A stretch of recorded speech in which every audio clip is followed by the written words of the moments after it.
Hi friends, welcome to Garib recipes. Friends, ఈరోజు మన గరీబ్ రెసిపీస్లో కోవా పూరి ఎలా తయారు చేసుకోవాలో చూపించబోతున్నాను. వీటిని చంద్రకళ అని కూడా అంటారండి. చాలా టేస్టీగా ఉంటాయి. ఈ టేస్టీ స్వీట్ని చాలా పర్ఫెక్ట్గా అచ్చం స్వీట్ షాప్లో కొనేలా ఇంట్లోనే ఎలా ప్రిపేర్ చేసుకోవాలో కొలతలతో సహా చూపిస్తాను. వీడియోనైతే స్కిప్ చేయకుండా ఎండ్ వరకు చూడండి. ఇప్పుడైతే లేట్ చేయకుండా ప్రాసెస్లోకి వెళ్ళిపోదాము.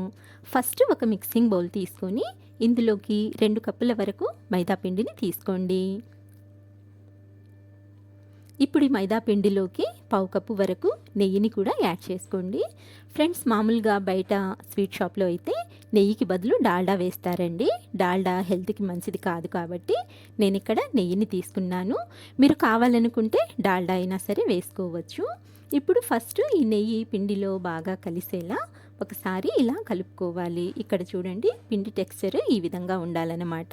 ఇలా ఉండలా ఫామ్ అవ్వాలన్నమాట. ఒకవేళ ఇలా ఉండకట్టకపోతే ఇంకొద్దిగా నెయ్యిని యాడ్ చేసుకోండి, సరిపోతుంది. ఇలా బాగా కలుపుకున్న తర్వాత ఇందులోకి కొద్దిగా వాటర్ని యాడ్ చేసుకుంటూ పిండిని చపాతీ పిండిలాగా కలుపుకోవాలి.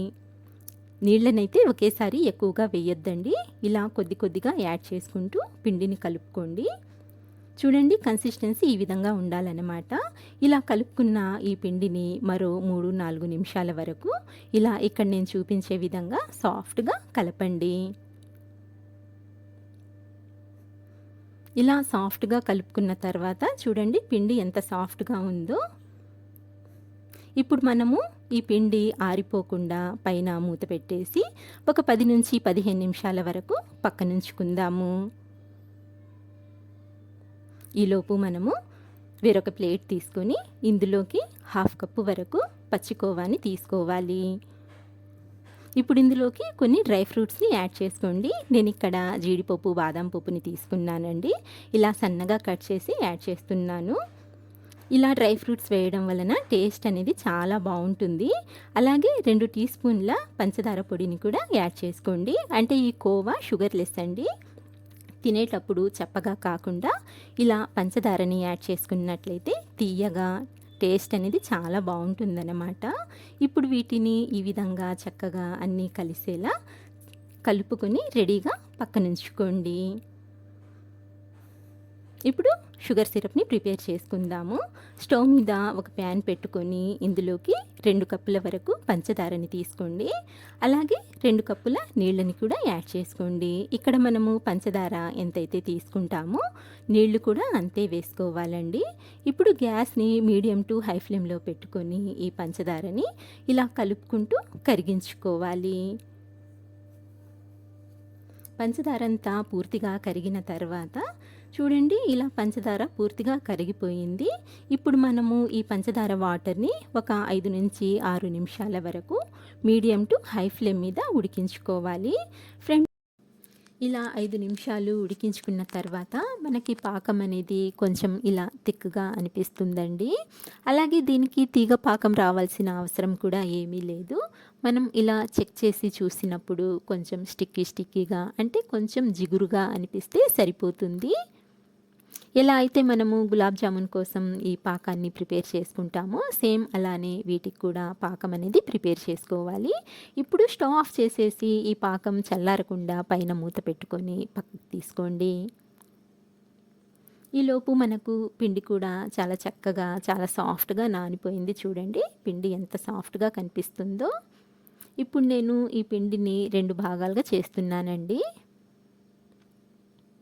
ఇలా 2 పార్ట్స్లా డివైడ్ చేసుకొని రౌండ్ బాల్స్ లాగా ప్రిపేర్ చేసుకోవాలి. ఇలా రౌండ్గా బాల్స్ లాగా ప్రిపేర్ చేసుకున్న తర్వాత ఒక బాల్ని అయితే పక్కన పెట్టి ఇంకొక బాల్తో నేను ఇక్కడ చపాతీని ప్రిపేర్ చేస్తున్నాను. ఫ్రెండ్స్, ఇక్కడ మనము ఈ చపాతీని రోల్ చేసుకున్నప్పుడు పొడిపిండి అప్లై చేయకూడదండి. డైరెక్ట్గా ఇలాగే ఈ రోల్ చేసుకోవాలన్నమాట. ఇది మాత్రం గుర్తుపెట్టుకోండి. ఇలా చక్కగా రోల్ చేసుకున్న తర్వాత ఇప్పుడు అంచులు షార్ప్గా ఉండే ఒక చిన్న సైజు బాక్స్ కనివ్వండి లేదా గ్లాస్ అయినా సరే తీసుకొని ఇలా సర్కిల్స్ లాగా కట్ చేసుకోవాలి. అంటే ఈ వీడియోలో చూపించే విధంగా ఇలా చిన్న చిన్న పూరీల్లాగా కట్ చేసుకోవాలన్నమాట. ఒకవేళ మీరు కావాలనుకుంటే చిన్న చిన్న ఉండల్లాగా మనం కలుపుకున్న పిండిని తీసుకొని చిన్న సైజు పూరీలని ఒత్తుకొనైనా సరే చేసుకోవచ్చు. కానీ ఇది ఈజీ మెథడ్ అండి, చాలా ఫాస్ట్గా చేసుకోవచ్చు, చాలా ఈజీ అన్నమాట. ఇలా కట్ చేసుకున్న తర్వాత ఈ ఎక్స్ట్రా రోల్ని మనం ఇప్పుడు తీసేసుకుందాము.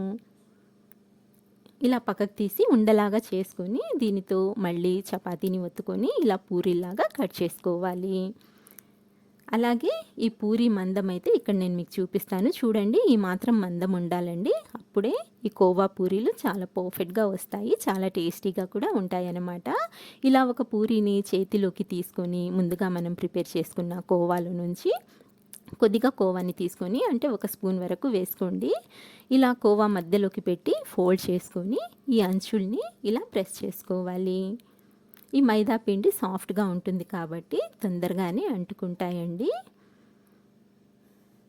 ఇలా మనము అంచుల్ని లైట్గా ప్రెస్ చేసుకుంటూ ఈ పూరీని ప్రిపేర్ చేసుకోవాలి. చూడండి, పూరీ అయితే రెడీ అయిపోయింది. ఇప్పుడు ఈ పూరీకి మంచి డిజైన్ కూడా చేసుకుందాము. ఈ డిజైన్ చేయడానికి నేను ఇక్కడ నుంచి స్టార్ట్ చేశానండి.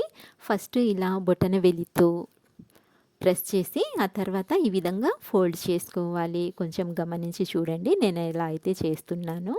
ఇలా బొటన వేలితో ప్రెస్ చేసుకుంటూ ఈ విధంగా ఫోల్డ్ చేసుకోవాలన్నమాట. ఇదే విధంగా చేసుకుంటూ పోతే మంచి డిజైన్ అనేది వచ్చేస్తుంది. ఒకవేళ మీరు ఫస్ట్ టైం చేస్తున్నట్లయితే ఒక 2-3 సార్లు ట్రై చేసి చూడండి, డిజైన్ అనేది అదే వచ్చేస్తుందండి. లేకపోతే మనకు అచ్చులు ఉంటాయి కదండి మార్కెట్లో దొరికేవి, వాటితో అయినా సరే ప్రిపేర్ చేసుకోవచ్చు. అది వద్దనుకుంటే ప్లెయిన్గా అయినా సరే ఫ్రై చేసుకోవచ్చు. ఎలా చేసిన టేస్ట్లో అయితే తేడా ఏమీ ఉండదండి, డిజైన్ వరకే తేడా అనిపిస్తుంది. చూడండి, ఈ విధంగా లాస్ట్ వరకు ఫోల్డ్ చేసిన తర్వాత ఇలా మనకు చివర్లో కొద్దిగా పిండి అనేది ఎక్స్ట్రా వచ్చేస్తుంది. ఈ ఎక్స్ట్రా పిండిని కట్ చేసి లైట్గా ఫోల్డ్ చేసి కొంచెం ప్రెస్ చేసేసుకుంటే సరిపోతుంది. చూడండి డిజైన్ ఎంత మంచి డిజైన్ అనేది వచ్చేసిందో, చూస్తుంటే చాలా అందంగా కనిపిస్తుంది కదండి. చాలా బాగుంది కదా డిజైన్ అయితే. మీరు కూడా ట్రై చేసి చూడండి, తప్పకుండా డిజైన్ అయితే వస్తుంది. ఇదే విధంగా అన్ని పూరీలని ప్రిపేర్ చేసుకొని రెడీగా పక్కనుంచుకోండి. ఇప్పుడు స్టవ్ ఆన్ చేసి ప్యాన్ పెట్టుకొని డీప్ ఫ్రైకి సరిపడా ఆయిల్ని వేసి, ఆయిల్ని మరీ హీట్ చేయకూడదండి, ఒక 50% హీట్ చేసుకుంటే సరిపోతుంది. ఎలా అంటే ఇలా మనము ఆయిల్లో కొద్దిగా పిండిని వేసినట్లయితే ఆ పిండి పైకి తేలకుండా అడుగున ఉండిపోయినట్లయితే మనకు ఆయిల్ కరెక్ట్ హీట్లో ఉన్నట్టు. ఒకవేళ ఈ పిండి పైకి తేలినట్లయితే ఆయిల్ మనకు ఓవర్ హీట్ అయినట్టు. అలా ఓవర్ హీట్ అయితే స్టవ్ ఆఫ్ చేసేసి ఒక 2 నిమిషాలు అలాగే ఉంచేసి ఆ తర్వాత స్టవ్ ఆన్ చేసి ఈ పూరీలని ఆయిల్లో వేసుకోండి. ఇలా 50% హీట్ చేసుకున్న ఆయిల్లోకి ఎన్ని పూరీలు పడతాయో అన్నింటినీ వేసుకోండి. అలాగే పూరీలు వేసిన వెంటనే వీటిని కదపకూడదండి. ఒక 2-3 నిమిషాలు ఫ్రై అయిన తర్వాత వాటంతట అవే ఇలా పైకి తేలుతాయి. అప్పుడే వీటిని మనము ఇంకొక వైపుకి టర్న్ చేసుకోవాలి.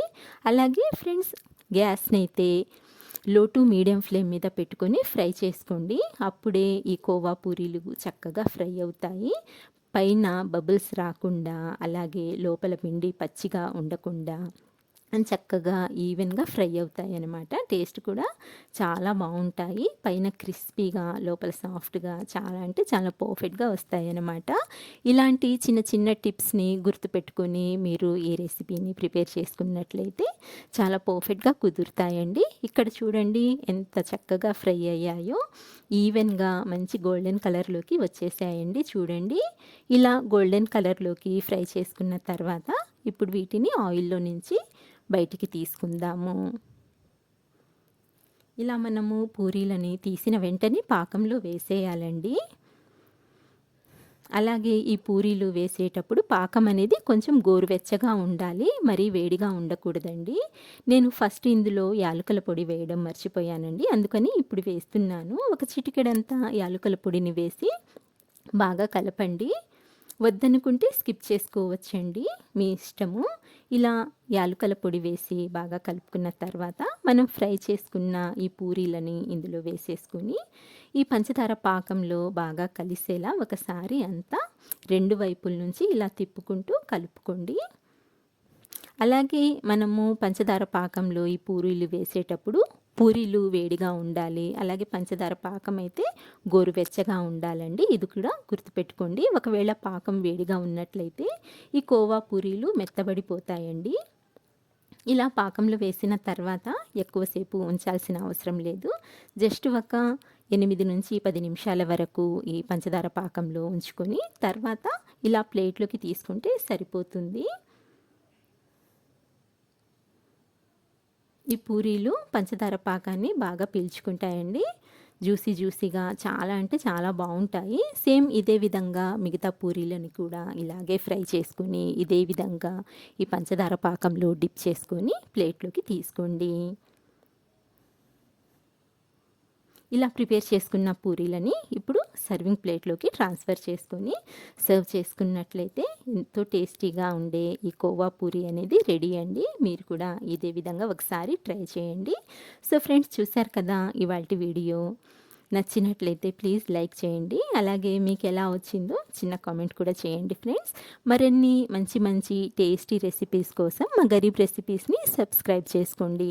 ఇంకొక మంచి వీడియోతో మంచి రెసిపీతో మళ్ళీ కలుస్తాను ఫ్రెండ్స్. అంతవరకు బాయ్ అండి. Thank you for watching.